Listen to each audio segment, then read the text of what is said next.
Here is one of a series of talks by spiritual leader Lola McDowell Lee, spanning 2 decades from the early 70s through the 90s. Lola was a Zen Roshi, whose Rinzai lineage included Dr. Henry Plutov and renowned Zen master Shigetsu Sasaki. Lola was a religious scholar as well as an ordained Christian minister. While the talks are focused mainly on Zen and Buddhism, Lola drew on many spiritual traditions, including those of Jesus, Plato, Lao Tzu, the Hindu Vedas, Meister Eckhart, and Gurdjieff. Pitiful are people who do not know nirvana and its eternal felicity, how they grieve at life, death, and mutability. Shakya and Amida, too, were originally human beings. Have I not also the form of man? Wonderful indeed, the lotus flower of the law. However many ages may pass, still the same color. The crescent moon becomes full and wanes, and nothing is left. But still there in the dawn, the crescent moon. Whenever we see them, all are just as they are. The willow is green and the flower is red.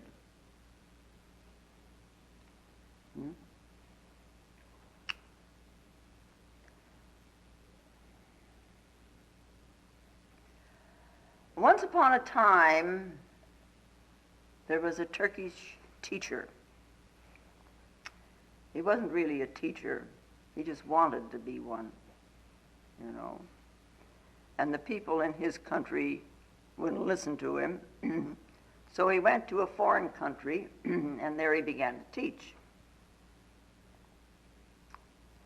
Well, the people in that country that he went to didn't understand Turkish, and of course it was the only language he knew. But he spoke with such authority and with such drama, you know, that he soon had many devotees and followers. And then it happened one day that a group of Turks came by, and they listened to what he had to say. They understood what he was saying, and it was nothing but baloney. And they ran him out of town. So afterwards, this man returned to his home, and his friends asked him, well, how was your trip? And he said, great, until those Turks came by and understood what I was saying. Yeah. Now, ordinarily we would say, well, that's out there. That's this man of Turkey, Turkish man. What do you tell yourself?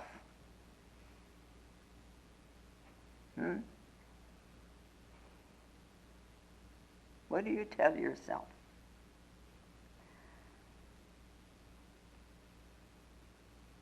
You sometimes speak in a foreign tongue so that it makes it more appealing.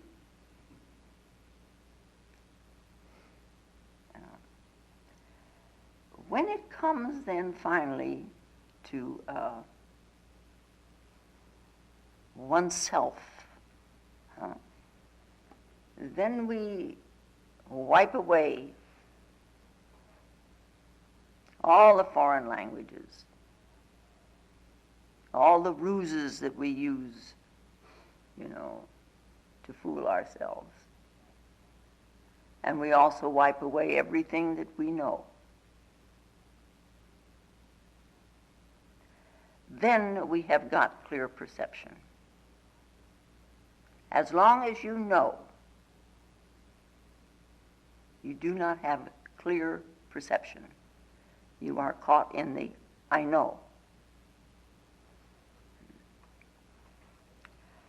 To see yourself with this clear perception is to have a toehold on freedom.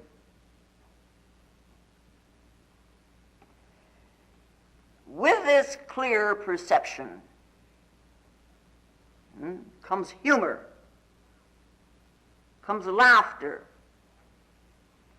comes a compassion, a feeling for, not just for myself, but a feeling for, not just my desires and my clinging to something, which sometimes we mistake for feeling, this clinging.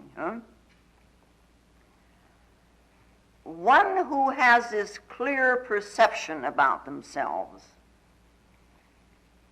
who becomes a feeling person of compassion, has also a hesitancy of compassion.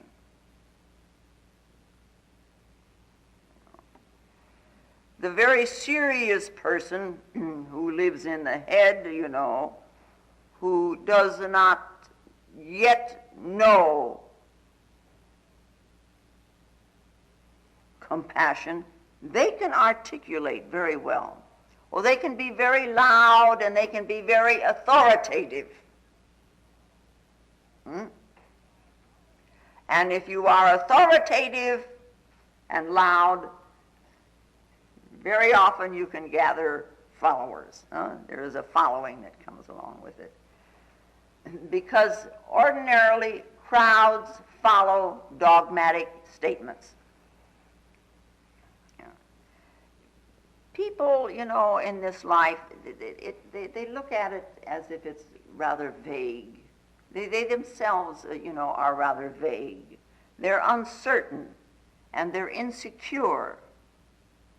I mean, regardless of what the facade that they put up, there's something in here that's uncertain.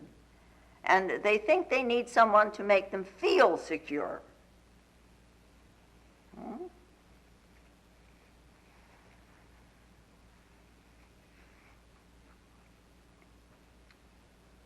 Well, you can look at this. There's things like divine science and religious science. They make you feel secure. If you do the right thing, you will have everything you want. What more security do you need? And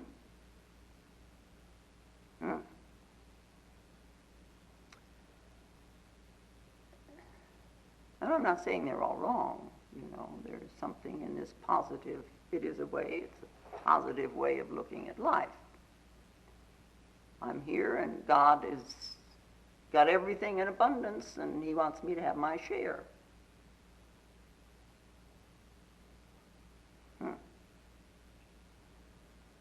So it is a way of going after things.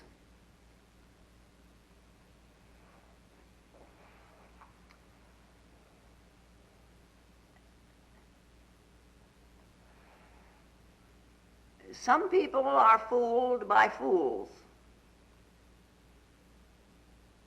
because the fool can be authoritative, can be dogmatic. Look at the people that were fooled by Adolf Hitler.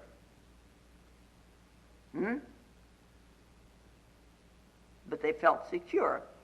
And, and it's a tremendous puzzle to a great many people. How could this man, this very mediocre person, paper hanger, Adolf Hitler, which wasn't even his real name, he could convince a country like Germany, so intellectual, intelligent people in that country. A lot of them are fools too, but anyway. They're professors, they have. They're thinkers, musicians, scientists, great scientists have come out of this country. How is it possible that such an idiotic person could convince these people? He was dogmatic. Everything was in such a chaos there. There was no food, inflation was over 100%, money was worthless, it took a wheelbarrow full of Deutsches Mark to buy a box of matches. Bread was made out of sawdust. They had nothing. And here comes this man saying, absolutely, absolutely, absolutely. You know? Security.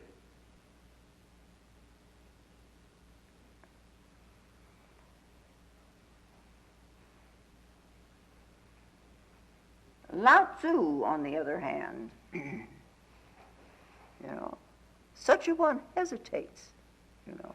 He's always hesitating. And he says, you know, I walk as one would walk in a cold winter in a cold stream. Or he would say, one walks in this world like an elephant walking on ice, and the ice covered with eggs, and the elephant must not step on any of them. That's how you walk through life, so carefully. And he says, you know, everybody, you know, is so clever, only I am so dull. You know? I am so dull I cannot claim anything. And this is all so mysterious. It is all so simple, and it is all so wondrous. We don't know, of course, how many followers he had when he was alive, because China has been, you know, behind the wall. But about the same time as Lao Tzu was living, the Buddha was living, and he had in his Sangha, you know, in his immediate encampment, he had 1,500 followers and thousands all over India.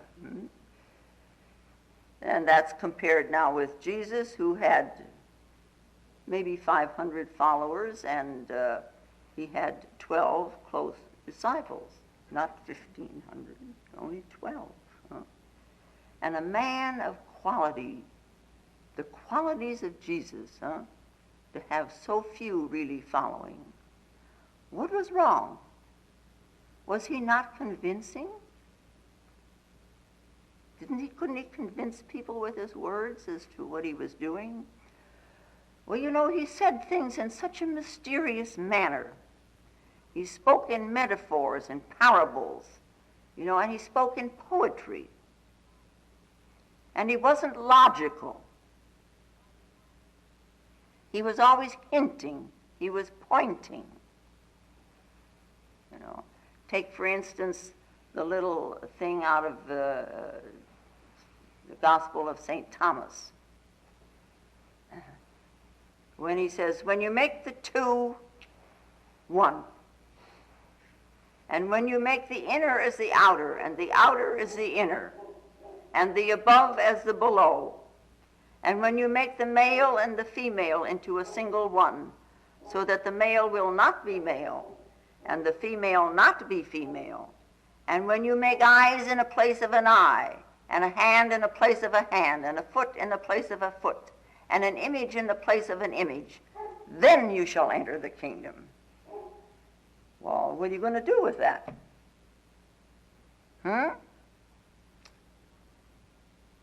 You're going to follow a man like that says you've got to change that much? I've got to have new hands and new feet. I've got to have eyes, and, you know, I'm going to do this and do that.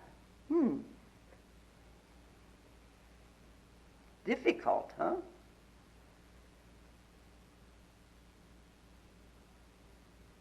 I mean, if I said to you, okay, now next time you come into confrontation, you tell me what is this eyes in the place of an eye. That's a pretty good koan, huh? Yeah. Or a hand in the place of a hand. You've got to show me. Well, most people are long gone. Yeah. And Lao Tzu said such things as, rest is motion's master. What do you make out of that? Who's going to follow something like that? restless motions master. I don't want that kind of a master. I want one that stands up there and says something.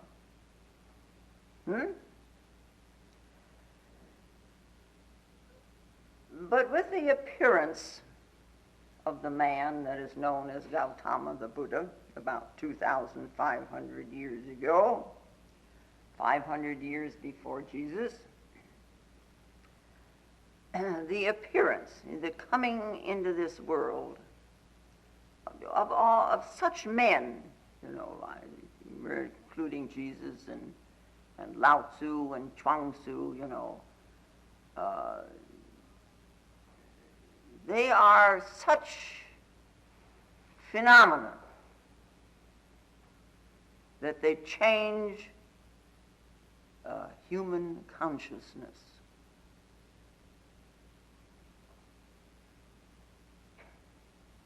Because, let's say, like the Buddha, like Jesus, he was not concerned with what you do as such, be you a doctor or a lawyer or an Indian chief, For him what counted was consciousness. And this man, the Buddha, he brought the truth to such simplicity, to such grace.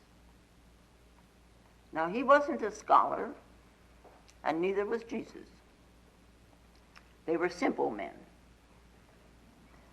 They were not concerned with anybody's speculation about things. They were very down to earth, pragmatic. Buddha was very pragmatic, very rational.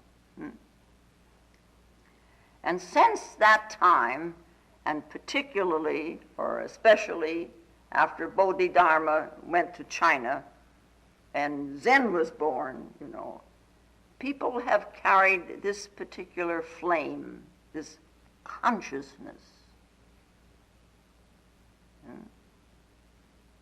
all down through the ages.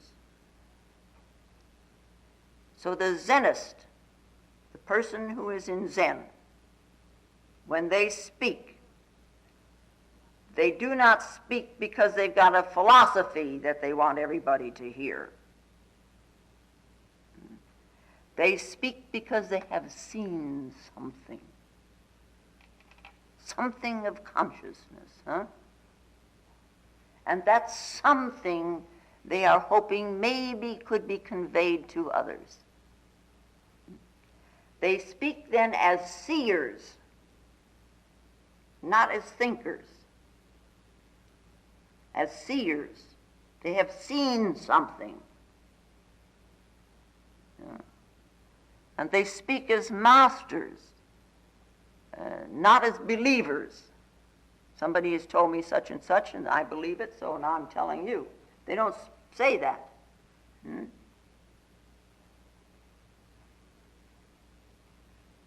it is through this, because they had seen something, that it is carried down. Now, Christianity, as we know, begins with St. Paul. It doesn't begin with Christ. It begins with St. Paul. After he had seen when he was on the road to Damascus. He had that experience. He saw, that Christ came to him, as it were. And then he wanted to share what he had seen. He wanted to share it with everyone. And so he brought Jesus' teachings to the Gentiles against the wishes of the other disciples. And see, they were of the opinion that Jesus had brought a new dispensation for the Jews. But St. Paul said, if there is one God, it's for all. And Jesus had said this, So he was not a believer. He had seen.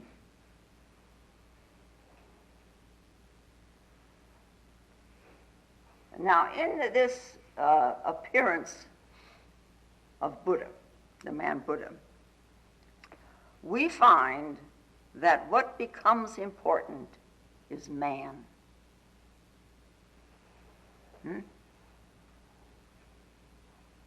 And this transformed the quality of religion.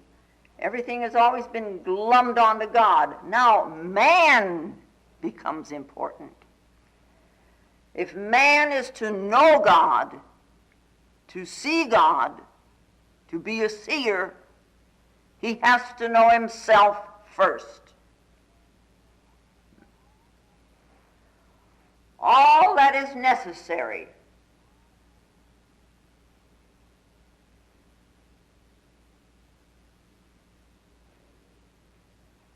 is within human consciousness.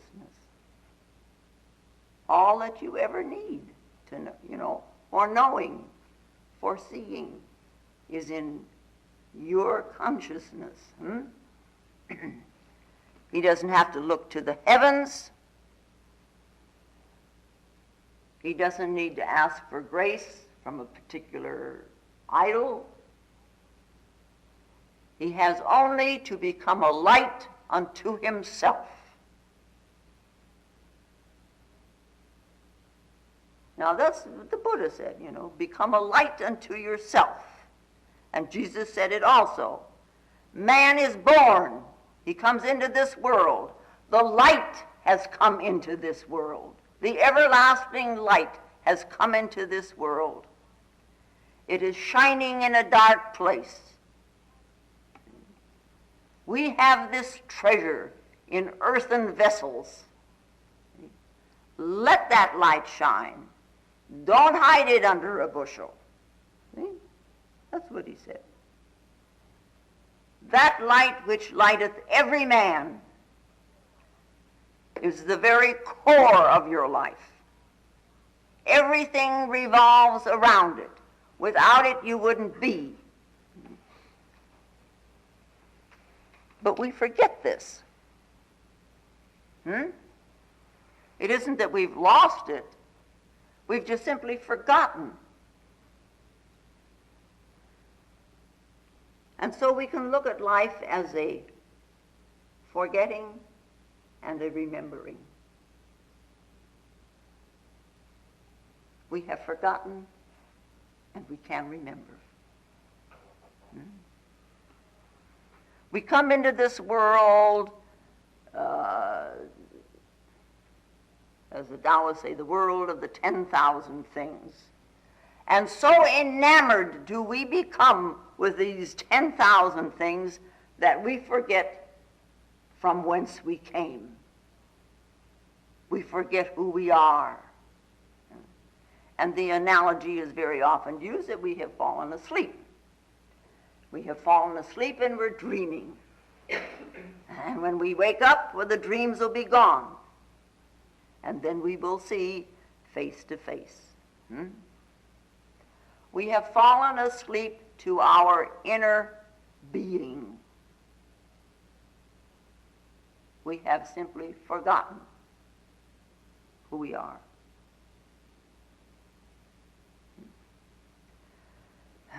Well, we run around. We do lots of running around, rushing around, running around, one thing to another, one thing to another. And then all of a sudden, in the middle of all of that, we think, it's like we're Christmas shopping all year round, looking for these things, And then all of a sudden we say, oh, I must find myself. And then comes more running around, maybe in a little different direction, but, I must find myself. Having lost contact with this self, in a manner of speaking, we are continuously searching for it. And I think if we looked very deep into the problems, the anguish of man, whatever he suffers, this fact is very basic. He can't find himself. He has forgotten who he is. And he's always asking, even though he's not aware that he's asking.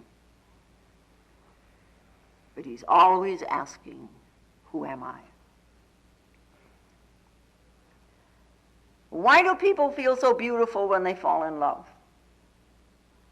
Well, the emotions are aroused, and of course they're pretty nice emotions. And of course the sensations are aroused, and they're very pleasant, of course. But also, there's another factor in there.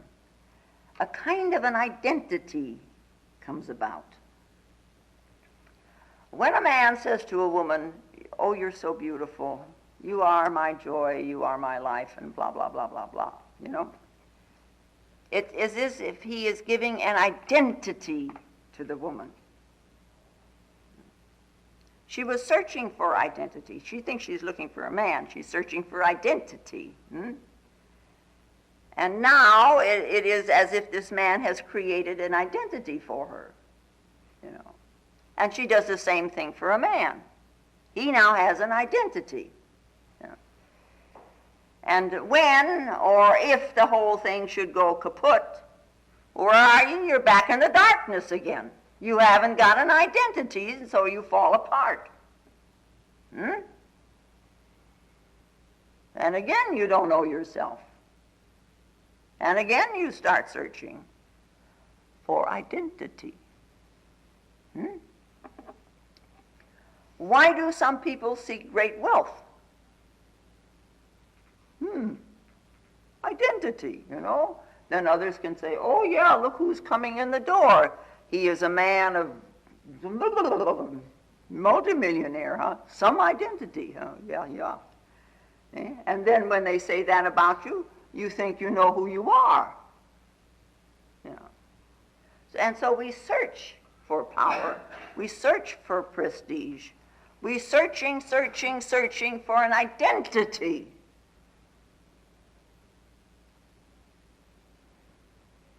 You know, and in the world today, we hear a lot about identity crises. Everybody's going through an identity crisis, you know. Long time ago, people, you know, they didn't do that so much because things were more settled. People were a little more at ease with the world and themselves. And now things change so rapidly, we don't really have time to assimilate what's going on. We don't even have a moment to search, really. You know. In the olden days, when you got married, it was a whole life thing.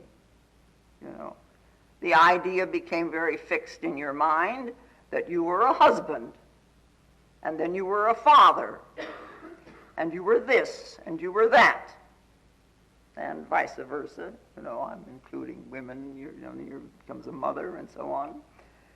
And in the olden times, why, people used to do the same work their whole life through. That was the tradition. Your grandfather was a carpenter, and your father was a carpenter, and you were a carpenter, and your children were carpenters. Everybody knew what you were. You knew what you were. I'm a carpenter. You knew where you belonged. And then also you were a Christian, or you were a Hindu, or you were a Muslim, or Chinese, or English, or French, or whatever. All these identities that we have, you know. But who are you? It's one of the most fundamental of problems. Who are you? Objective identification. You know, we are identified with what we think is out there, because we don't usually look at that tree and say, "That's my world," or we look at the flowers and say, "That's my world." By the way, looking at the flowers, if you have the opportunity while they're still blooming like they are, you might ride through the nursery and look at them. They're very beautiful before the freeze comes. Yeah, anyway, that's your world. It's my world.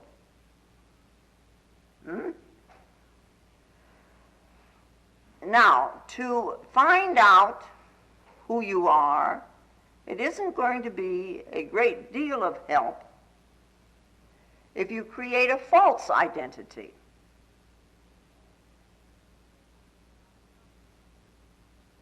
There are some people who live their whole lives through with a false identity and never come to even know that.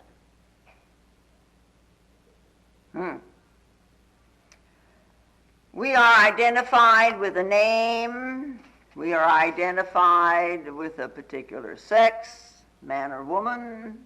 We're identified with a body.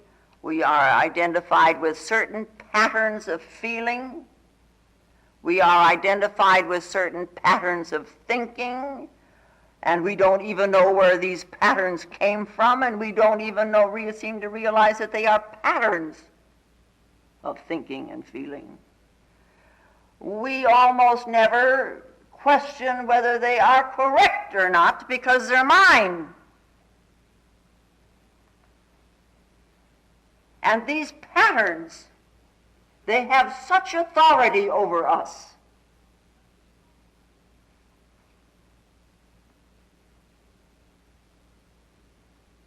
Yeah.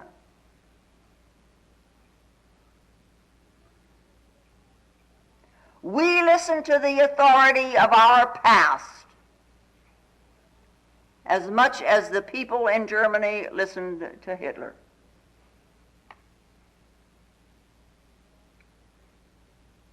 And we don't even seem to know it.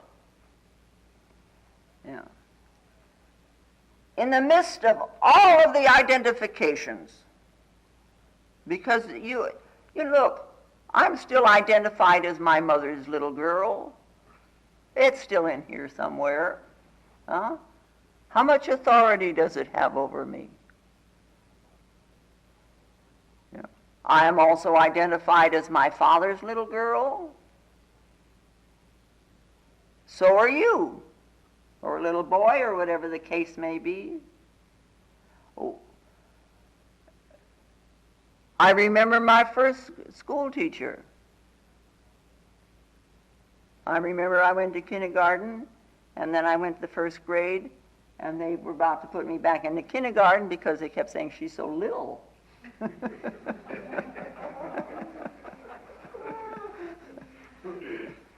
Huh? These things, that have such authority over us.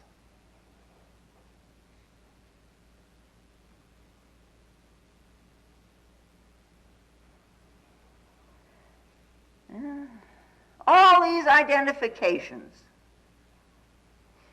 they govern your thinking, they govern your feeling. And in the midst of all of that, who are you? What is your true identity? And old Rinzai, he'd say, you beginners! I love this thing, huh?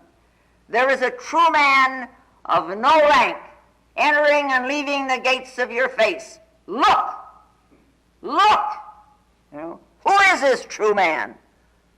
What is your identity? Is what he's saying.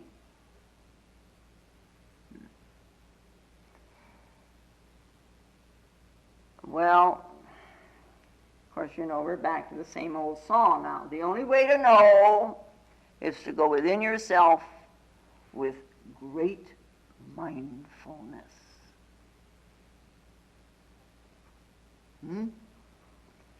Which means with awareness. You wake up something in there. You go in with a kind of a remembrance. So your wife or your husband or your country and your school, they all give you a certain kind of identity. That's all objective identity, which is a kind of a false self. It's a pseudo-self, we call it. And the mediocre and the ignorant can be deceived by this pseudo-self for a very long time. But an intelligent person, sooner or later, will have to see that these identities are in the world, that they are part and parcel of the whole phenomena.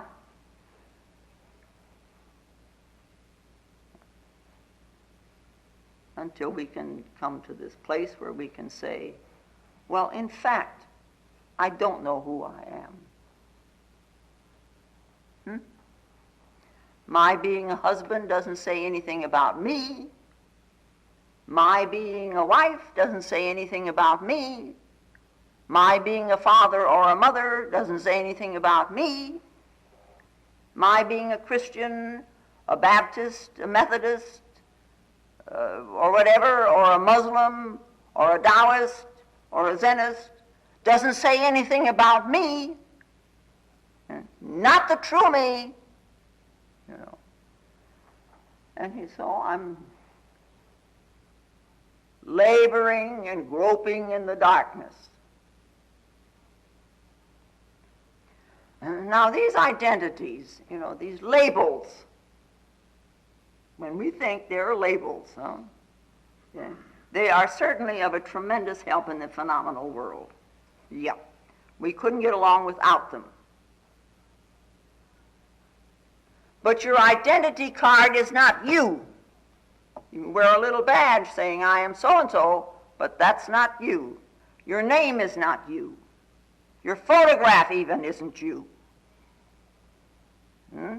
Not even an X-ray is you. That's just a picture of your bones.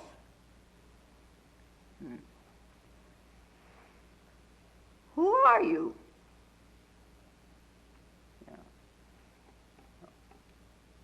Begin to become alert within.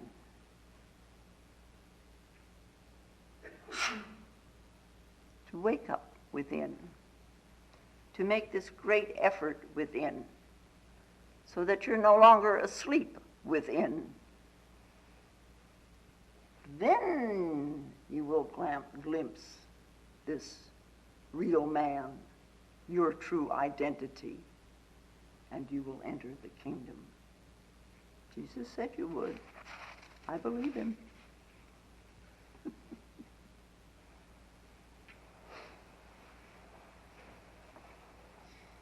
Sri Aurobindo.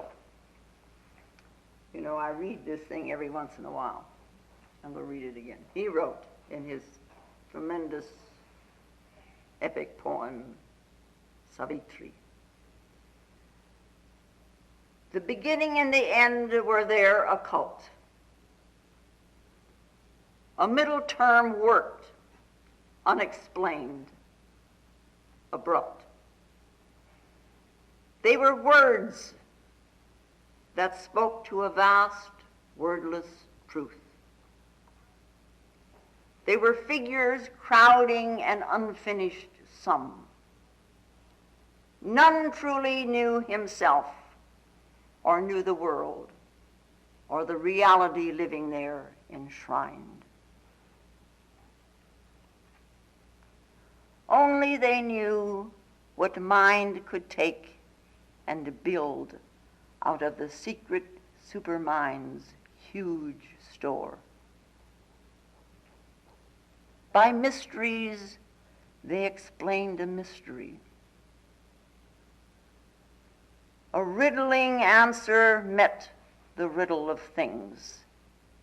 Himself, he grew a riddle to himself.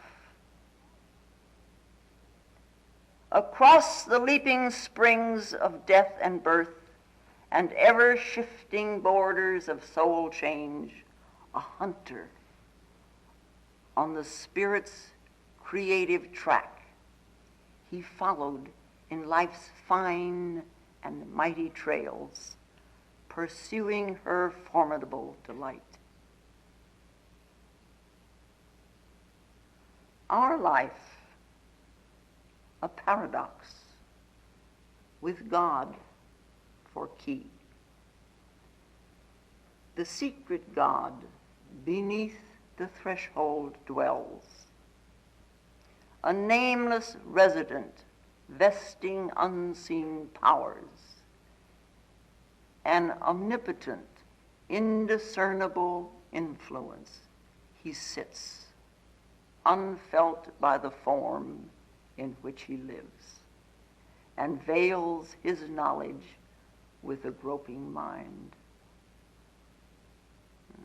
A wanderer in a world his thoughts have made.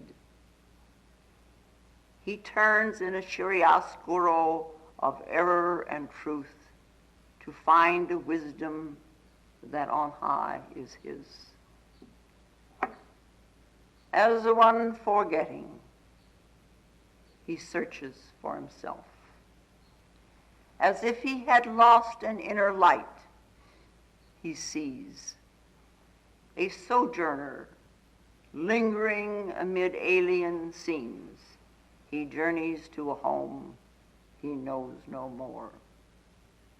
His own self's truth he seeks. Who is the truth? He is a player who became the play. He is the thinker who became the thought. He is the many who is the silent one. He explores the ceaseless miracle of himself till the thousandfold enigma has been solved in the single light of an all-witnessing soul. You know, it says it all, huh? It's beautifully put. The whole book is beautifully put. And with reading that, it also brings to mind, you know, this Dietrich Bonhoeffer, the Lutheran clergyman whom the Nazis executed the day before the Americans got there. He was 45. But he wrote this poem, and he says in the poem, "Who am I?" You know. They say I step to my threshold with such bravery, and I see myself inside as such a coward. Who am I? You know? And he finally threw up his hands and said, you know, Lord knows I am thine. But this conflict between what they think I am and what I think I am, you know, is objective identification. It's still part of the world, you know. What about this subjective identification, huh? What is this in here? What is this that propels me to look at all?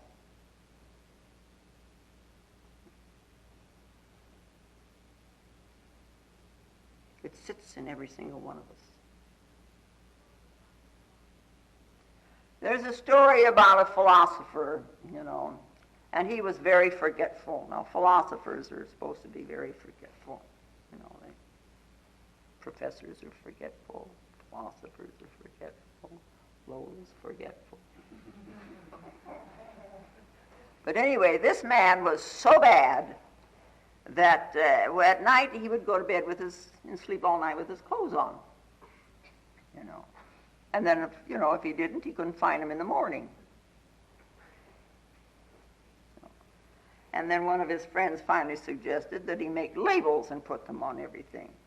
This is my coat, and this is my shoe, and this is my shirt, and so on.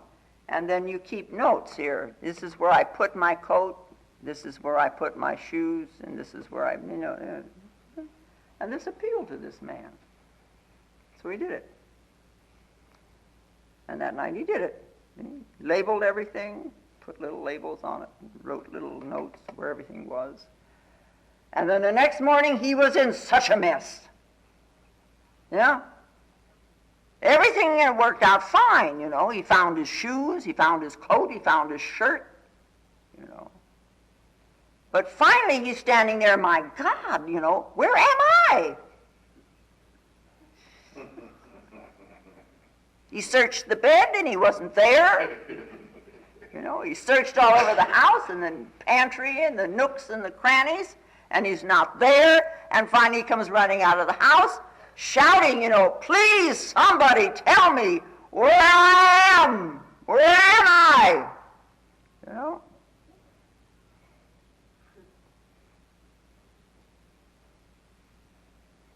This is man's story. It's everyone's story. You know where your house is. You know your phone number. Maybe you know your social security number. You know your wife. You know your husband. You know your son. You know your brothers and sisters. You know your father and your mother. You know to what religion you belong, maybe. But do you know who you are? And where you are?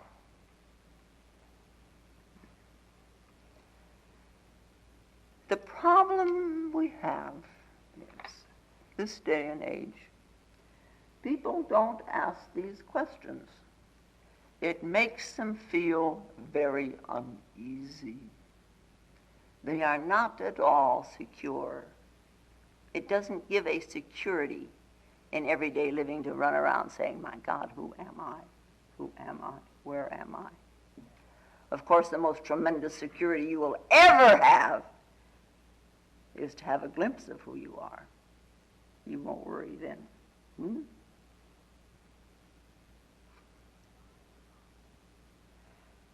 But by and large, people spend a whole lifetime simply avoiding the question, who am I? Yeah. What are we doing here? We're in this world. What are we doing here? Building a house, getting married, driving up and down the freeway, suffering. What are we doing here? What are we doing here? What are you doing here? We're not really doing anything here.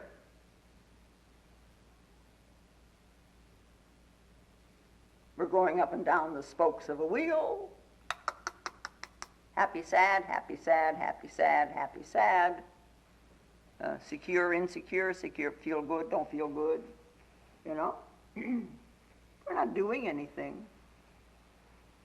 We're just riding the wheel. And yet, we could also say, and it takes some of us longer than others, we are here simply learning to turn around to find out who we are. We can make it easy on ourselves. We can make it difficult on ourselves.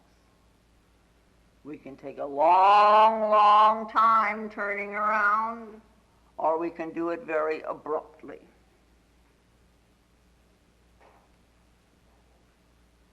But someday, sooner or later, your nose is going to be up against the wall with this one terrifying, this one magnificent question. Who am I?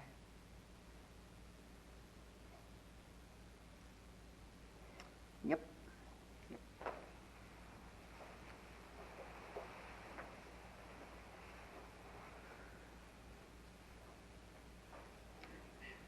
Until the question has become so magnificent and yet terrifying, you haven't really asked it.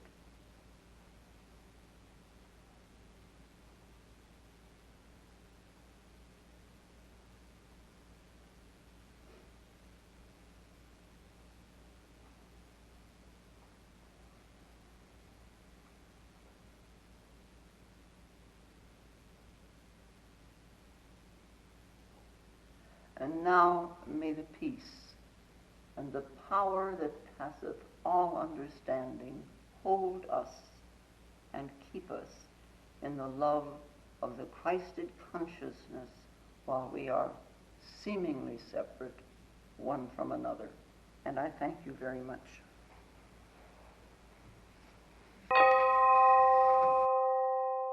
If you find Lola's talks valuable, more will be posted in weeks to come.